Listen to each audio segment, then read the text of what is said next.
And where we got to in the last number of years is trying to find people that would step up, who would run for these seats.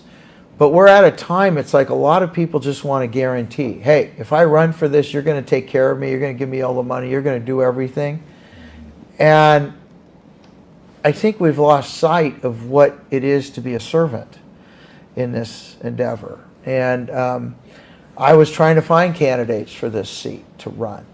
Oh, you can't win. You need $2 million. You know, you can't do this. And it's like,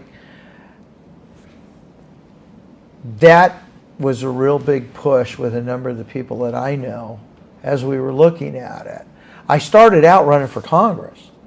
Same reason. Nobody was really doing it. And some of the people that said they were going to run, I interviewed. And they were clueless. They didn't understand what they were getting into. I understand this is not an enjoyable, for me, it isn't something like, hey, we're going to the party. This is, to use a biblical phrase, it's going in a lion's den, you know, because to do the right thing isn't what the powers to be want.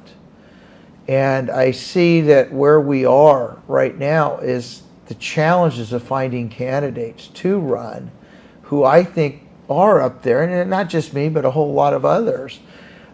People don't want to put themselves through this process. Yeah. And I could tell that one of the most important things for voters when I was talking to them was they don't really care if they're Democrat or Republican. They just want someone who has enough character to stand up against the special interest, because they know that both parties have major problems. Yeah. And I can't stand the two-party system, which is why I ran against both of them and why, you know, I'm Independent Joe. Yeah. But that's what voters care most about, because they don't trust any politicians anymore. They know that people from both sides of the aisle go in and get flipped all the time. Yeah. It seems to be the status quo. I think what it is what your foundation is. What is a candidate's real foundation? And I mean that by look at the history, study, you know, look at the candidate. What have they been involved in? Who are they associate with? What clubs do they join? You know, all of these things are telling about where somebody's at.